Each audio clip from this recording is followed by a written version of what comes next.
Hello everyone, welcome to HVS studies. तो दोस्तों, जो हमने एसएससी एमटीएस एग्ज़ाम 2023 की जो सीरीज़ स्टार्ट कर रखी थी उसका 20वां पार्ट आज हम इस वीडियो में कवर कर रहे हैं, जिसमें हम most expected most repeated questions जो आपके एसएससी एमटीएस के एग्जाम्स में पूछे जा सकते हैं उनको कवर करेंगे। हर एक क्वेश्चन एग्जाम बेस्ड क्वेश्चन रहेगा। जिस टाइप के क्वेश्चन जिस पैटर्न पे आपके एसएससी एमटीएस के एग्जाम्स में क्वेश्चन पूछे जाते हैं उसी टाइप के क्वेश्चंस आज आपको इस वीडियो में मिलेंगे। अगर आपको वीडियो पसंद आए, वीडियो को लाइक करें, शेयर करें और चैनल को जरूर सब्सक्राइब कर लें। तो चलिए वीडियो को स्टार्ट करते हैं आज के हमारे पहले क्वेश्चन से। तो आज का हमारा पहला क्वेश्चन है बुक्स एंड ऑथर से ही रहेगा। आपको हम स्टार्टिंग से बताते आ रहे हैं कितना इंपॉर्टेंट टॉपिक है। तो which among the following book is written by Vishnu Sharma. तो निम्नलिखित में से कौन सी पुस्तक विष्णु शर्मा द्वारा लिखी गई है। इस क्वेश्चन को हम ऑलरेडी कवर कर चुके हैं, जिसमें हमारा करेक्ट आंसर हो जाएगा पंचतंत्र। पंचतंत्र जो बुक रहेगी ये लिखी गई है विष्णु शर्मा के द्वारा। अगर बुक्स एंड ऑथर्स की बात करें तो ये कुछ इंपॉर्टेंट बुक्स हैं, जैसे विष्णु गुप्त के द्वारा बुक लिखी गई है अर्थशास्त्र। आनंद मठ जो बुक है ये लिखी गई है बंकिम चंद्र चटर्जी के द्वारा, या फिर चट्टोपाध्याय भी आपको मिल सकता है। पतंजलि की बुक रहेगी आपकी महावस्या। काल्हना के द्वारा बुक लिखी गई राज तरंगिणी। बाना भट्ट की दो बुक हैं, मोस्ट इंपॉर्टेंट हैं दोनों ही, कादम्बरी और आपका हर्ष चरित्र। आर्यभट्ट के द्वारा सूर्य सिद्धांत को लिखा गया। मेगस्त्रीज ने इंडिका बुक लिखी। कालिदास ने मेघदूत। पाणिनि के द्वारा अष्टाध्याय लिखी गई है। हर्षवर्धन के द्वारा दो बुक रहेंगी इनकी भी, प्रियादर्शिका और आपकी रत्नावली, दोनों ही इंपॉर्टेंट है। अश्व घोष की बुक रहेगी बुद्ध चरित्र। जयदेव की रहेगी गीत गोविंद। वत्स्याना की रहेगी आपकी कामसूत्र और वीरसेन की हो जाएगी नवरत्न। ये सारी मोस्ट इंपॉर्टेंट आपकी एंशिएंट बुक्स हैं जिनसे एग्जाम्स में क्वेश्चन लगातार पूछे जाते हैं। तो आप इसको ये जो क्वेश्चन हैं इनको ध्यान जरूर रखें। अगला क्वेश्चन हमारा रहेगा अवार्ड्स एंड ऑनर से। Who was awarded with the first major Dhyanchand Khel Ratna award. तो पहला जो प्रथम मेजर ध्यानचंद खेल रत्न पुरस्कार से सम्मानित किया गया था वो कौन रहेगा, और इनको मिला था 1991 का 1992 का ये अवार्ड। तो इसमें हमारा करेक्ट आंसर हो जाएगा विश्वनाथ आनंद। अब यहाँ पे अगर हम मेजर ध्यानचंद की बात करें, जो मेजर ध्यानचंद खेल रत्न अवार्ड है 2022 का शरद कमाल को मिला है। अचेतन रहेंगे जिनको टेबल टेनिस खेलते हैं ये, इनको मेजर ध्यानचंद खेल रत्न अवार्ड मिला 2022 का। 21 की अगर बात करी जाए तो टोटल 12 पर्सन्स को मिला था, जिसमें नीरज चोपड़ा एथलीट रहेंगे, रवि कुमार दहिया रेसलिंग से, लवलीना बोरगेन बॉक्सिंग से, पीआर श्रीजेश हॉकी से, अवनी लेखारा पैरालंपिक शूटर रहेंगी, सुमित अंतिल पैरा एथलीट रहेंगे, प्रमोद भगत पैरा बैडमिंटन से, कृष्णा नागर पैरा बैडमिंटन से, मनीष नरवाल पैरालंपिक शूटिंग से, मिथाली राज क्रिकेट से, सुनील छेत्री फुटबॉल से और मनप्रीत सिंह हॉकी से आपके संबंधित हो जाएंगे। ये टोटल इनके जो फील्ड्स हैं वो भी आपसे एग्जाम्स में पूछी जाती हैं, तो ये भी आपको ध्यान रखनी है। जो मेजर ध्यानचंद खेल रत्न अवार्ड रहेगा ये इंडिया का हाईएस्ट स्पोर्टिंग ऑनर आपका हो जाएगा, इसलिए मोस्ट इंपॉर्टेंट है एग्जाम्स के लिए। इस्टेब्लिशमेंट ईयर 1991 रहेगा जो कि एग्जाम्स में पूछा जाता है। इसको पहले राजीव गांधी खेल रत्न अवार्ड के नाम से जाना जाता था। ये सब चीजें हैं जो कि आपको याद रखनी है। अगला क्वेश्चन हमारा कंप्यूटर से हो जाएगा। Which shortcut key is use to go to end of the document. तो डॉक्यूमेंट के अंत में जाने के लिए किस शॉर्टकट कुंजी का प्रयोग किया जाता है। तो इसमें कंट्रोल प्लस एंड हमारा करेक्ट आंसर हो जाएगा। अगर कुछ यहाँ पे हम बाकी शॉर्टकट कीज की बात करें तो कंट्रोल प्लस एफ होता है फाइल मेन्यू ऑप्शन के लिए करंट प्रोग्राम की। कंट्रोल प्लस ई होता है एडिट ऑप्शन के लिए। F1 यूनिवर्सल हेल्प के लिए होता है। कंट्रोल प्लस ए होता है सेलेक्ट करने के लिए पूरे टेक्स्ट को। कंट्रोल एक्स होता है कट करने के लिए सिलेक्टेड आइटम को। कंट्रोल प्लस डी होता है कट करने के लिए सिलेक्टेड आइटम को। कंट्रोल प्लस सी होता है कॉपी करने के लिए, और कंट्रोल प्लस इंसर्ट का जो होता है ये भी कॉपी करने के लिए ही यूज किया जाता है। कंट्रोल वी और शिफ्ट प्लस जो इंसर्ट रहेगा ये दोनों आपके पेस्ट के लिए होते हैं। होम होता है आपका takes the user to the start of the current line. Current line जो चल रही है उसकी स्टार्टिंग के लिए आपको होम जो कीवर्ड होता है वो यूज होता है। कंट्रोल प्लस होम होता है बिगिनिंग में जाने के लिए पूरे डॉक्यूमेंट की। इसी तरीके से एंड यूज करा जाता है एंड में जाने के लिए करंट लाइन की, और कंट्रोल प्लस एंड यूज करा जाता है डॉक्यूमेंट के ही बिल्कुल एंड पे जाने के लिए। तो ये सब हमारी कुछ शॉर्टकट कीज हैं जो कि आपको याद रखनी है। अगला क्वेश्चन देखते हैं हमारा।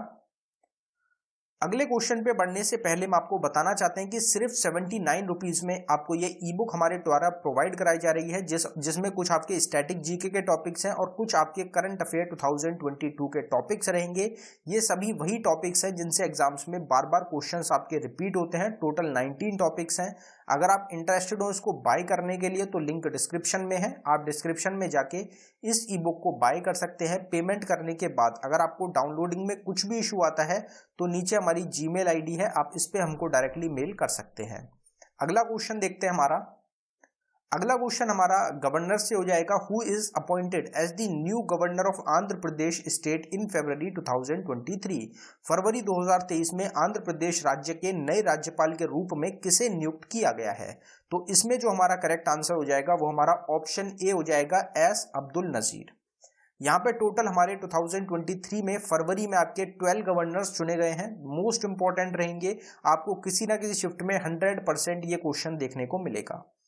तो आंध्र प्रदेश के हमने ऑलरेडी कवर कर लिया, आपके एस अब्दुल नजीर रहेंगे। बाकी 11 स्टेट्स हमारी कौन कौन सी रहेंगी? तो अरुणाचल प्रदेश के हैं आपके खैवल्या त्रिविक्रम पन्नायक, आसाम के हैं गुलाब चंद कटारिया, बिहार के राजेंद्र आर्लेकर, छत्तीसगढ़ के बिश्वभूषण हरिचंदन, हिमाचल प्रदेश के शिव प्रताप शुक्ला, झारखंड के सीपी राधाकृष्णन, महाराष्ट्र के रमेश बैस, मणिपुर के अनुसुईया यूके, मेघालय के फागू चौहान, नागालैंड के ला गणेशन और सिक्किम के लक्ष्मण आचार्य। ये टोटल आपके गवर्नर्स हैं जो कि 2023 में आपके अपॉइंट किए गए हैं। बाकी गवर्नर्स की सेपरेट वीडियो आपको पीछे ही लास्ट मंथ प्रोवाइड कराई गई है, जिसमें सारे अपडेटेड गवर्नर्स आपको प्रोवाइड कराए जा चुके हैं। आप उसको देख सकते हैं पूरे टॉपिक को डिटेल में कवर करने के लिए।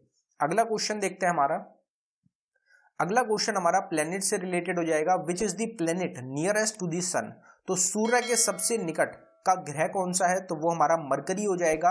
और अगर यहाँ पे प्लैनेट्स की बात करी जाए तो सबसे जो दूर प्लैनेट है सन से वो हमारा नेपट्यून रहेगा।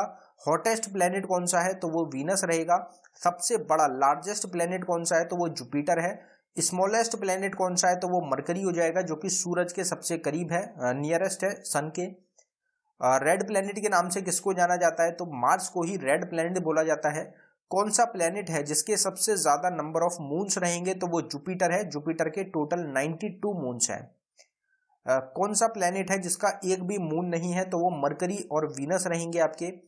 फुबोस और डिमोस ये नेचुरल सैटेलाइट है कौन से प्लैनेट की? तो वो मार्स की रहेंगी।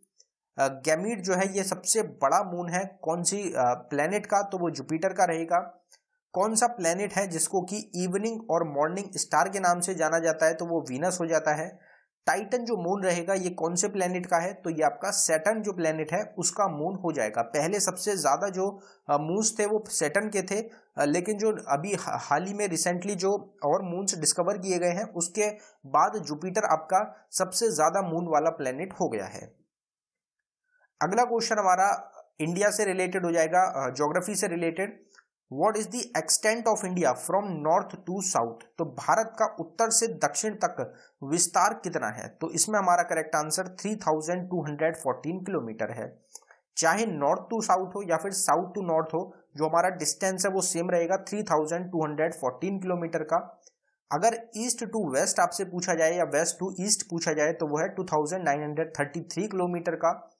इंडिया का जो लैंड बॉर्डर है उसकी टोटल लेंथ है 15,200 किलोमीटर की।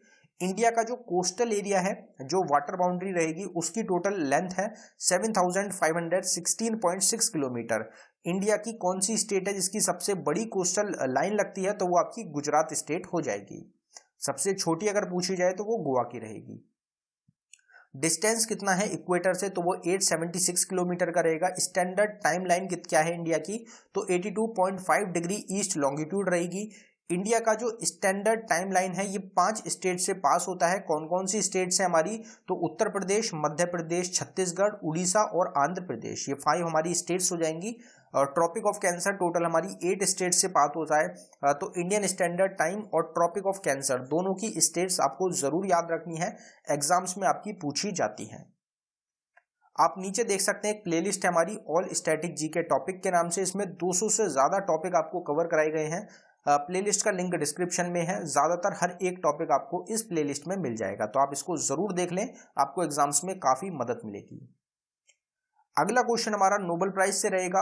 Who among won the Nobel peace prize 2022? तो नोबेल शांति पुरस्कार 2022 में से किसने जीता? गिवन ऑप्शंस में से किसने जीता? तो इसमें ऑल ऑफ दी अबव हमारा करेक्ट आंसर हो जाएगा। तो मेमोरियल एलिस बेलेस्टिकी पर्सन रहेंगे, बाकी दोनों हमारी ऑर्गेनाइजेशन है, मेमोरियल और सेंटर फॉर सिविल लाइबर्टीज। अब यहाँ पे नोबेल प्राइज की बात हुई है तो नोबेल प्राइज को डिटेल में कवर करेंगे। पहले जो इंडियन रहेंगे उनकी बात करते हैं कि इंडियन कौन कौन है जिनको नोबेल प्राइज मिल चुका है। तो रविंद्रनाथ टैगोर को सबसे पहले नोबेल प्राइज मिला था इंडिया में 1913 में लिटरेचर की फील्ड में इनकी गीतांजलि बुक के लिए। सीवी रमन को रमन इफेक्ट के लिए 1930 में फिजिक्स की फील्ड में नोबेल प्राइज मिला। हरगोबिंद सिंह खुराना को मिला 1968 में मेडिसिन की फील्ड में। मदर टेरेसा को 1979 में पीस की फील्ड में मिला। एस चंद्रशेखर को मिला 1983 में फिजिक्स की फील्ड में। अमर्त्य सेन को 1998 में इकोनॉमिक्स की फील्ड में। वेंकटरामा रामकृष्णन को 2009 में केमिस्ट्री की फील्ड में मिला। कैलाश सत्यार्थी को 2014 में पीस की फील्ड में मिला। अभिजीत बैनर्जी को 2019 में इकोनॉमिक्स की फील्ड में नोबेल प्राइज मिल चुका है। आपसे क्वेश्चन ऐसे पूछा जाता है कि 2000 who among the following has won the Nobel peace prize in 2014 from India? तो उसमें आपका आंसर हो जाएगा कैलाश सत्यार्थी। इसी तरीके से आपसे नोबेल प्राइज पूछे जाएंगे इंडिया से रिलेटेड। तो ये आपको क्वेश्चंस हैं जो कि याद रखने हैं। इनकी फील्ड्स भी आपसे पूछी जाती हैं। आपको क्वेश्चन दे दिया जाता है कि Kailash Satyarthi won the Nobel prize in 2014 in which field? तो उसमें आपका करेक्ट आंसर पीस आपका हो जाएगा। अब 2022 के विनर्स की बात करते हैं तो मेडिसिन में मिला है आपका स्वांते पाबो को। फिजिक्स में मिला एलन एस्पेक्ट को, एंटन जेलिंग को और जॉन क्लोजर को। केमिस्ट्री में आपका कैरोलिन आर बर्टोस को, कार्ल बेरी शार्पलेस को और मॉर्टन पी मेल्डल को। लिटरेचर में आपका एनी एर्नॉक्स को मिल चुका है। पीस जो भी हमने तीनों क्वेश्चन कवर करे थे आपका एलिस बेलेट्स्की, मेमोरियल और सेंटर फॉर सिविल लाइबर्टीज। इकोनॉमिक्स की फील्ड में 3 लोगों को मिला, Philip H आइबेक, Douglas W diamond और बेन एस बर्नैंक। तो एक फील्ड में टोटल मैक्सिमम 3 लोगों को ही आपके नोबेल प्राइज मिल सकते हैं। ये भी आपको ध्यान रखना है, एग्जाम में ये क्वेश्चन भी आपका पूछा जा चुका है। अगला क्वेश्चन देखते हैं हमारा। अगला क्वेश्चन हमारा एक्ट से रिलेटेड रहेगा। In which year was the state reorganisation act passed? तो राज्य पुनर्गठन जो अधिनियम है ये किस वर्ष आपका पारित किया गया था? तो इसमें हमारा 1956 करेक्ट आंसर हो जाएगा। 1956 में आपका स्टेट रीऑर्गेनाइजेशन एक्ट पास हुआ था। अगर एक्ट्स की बात करी जाए, prohibition of children marriage act 2006 में आया। Ancient monument and archaeological sites and remain act 1958 में। डाउरी प्रोहिबिशन एक्ट 1961 में। एग्जाम में बहुत बार आपका पूछा जाता है। Protection of women from domestic violence act 2005 में। प्रोविजन ऑफ पंचायत एक्ट जिसको हम पैसा एक्ट भी बोलते हैं 1996 में। नेशनल फूड सिक्योरिटी एक्ट 2013 में। Right of children to free and compulsory education act 2009 में। प्रिवेंशन ऑफ करप्शन एक्ट 1988 में। लोकपाल एंड लोकायुक्त एक्ट 2013 में। Food safety and standard act 2006 में। इंडियन फॉरेस्ट एक्ट 1927 में। वाइल्ड लाइफ प्रोटेक्शन एक्ट 1972 में। Environment protection act आपका 1986 में आया था। तो ये सभी आपके मोस्ट इंपॉर्टेंट एक्ट्स रहेंगे जो कि एग्जाम्स में आपके बार बार रिपीट होते हैं। इन सभी को आपको जरूर याद रखना है। अगला क्वेश्चन देखते हैं हमारा। In which Olympic games did Karnam Malleswari became India's first women to won an Olympic medal? तो कर्णम मल्लेश्वरी किस ओलंपिक खेल में ओलंपिक पदक जीतने वाली भारत की पहली महिला बनी? इनकी फील्ड आपसे पूछी जाती है, कौन सा मेडल इन्होंने जीता वो आपसे पूछा जाता है, कौन से ओलंपिक में जीता ये आपसे पूछा जाता है। मोस्ट इंपॉर्टेंट रहती है कर्णम मल्लेश्वरी। तो इसमें हमारा correct answer Sydney 2000 Olympic games हो जाएगा, जिसमें कर्णम मल्लेश्वरी ने भारत की पहली महिला रहेंगी जिन्होंने मेडल दिलाया था। इन्होंने इंडिया को ब्रॉन्ज मेडल दिलाया था। किसकी फील्ड में? तो वेट लिफ्टिंग की फील्ड में। वेट लिफ्टिंग की फील्ड में जो दूसरी महिला रहेंगी वो है हमारी मीराबाई चनू, जिन्होंने अभी जो 2020 में हुआ है उसमें इंडिया को सिल्वर मेडल दिलाया है। यहाँ पे ओलंपिक और पैरा ओलंपिक वेन्यूज की बात करेंगे तो समर ओलंपिक और पैरा ओलंपिक गेम्स हुए हैं 2021 में टोक्यो जापान में। 2024 में आपके पेरिस फ्रांस में होंगे। ये क्वेश्चन भी आपको किसी ना किसी शिफ्ट में 100% देखने को मिलेगा।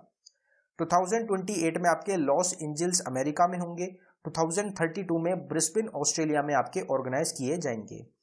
अब अगर हम विंटर ओलंपिक या फिर पैरालंपिक की बात करें तो 2022 में बीजिंग चाइना में हुए, 2026 में आपके मिलान और कोर्टिना इटली में आपके ऑर्गेनाइज किए जाएंगे। तो ये आपके वेन्यूज हैं ओलंपिक के, जो कि आपको ध्यान रखने हैं आपके आने वाले एग्जाम्स के लिए, जो कि आपको एग्जाम्स में बार बार रिपीट देखने को मिलेंगे। अब यहाँ पे एक हमारा क्विज का क्वेश्चन रहेगा जिसका आंसर आप सभी को कमेंट बॉक्स में टाइप करना है। तो हमारा आज का क्विज का क्वेश्चन है, who was awarded with the first major Dhyanchand Khel Ratna award?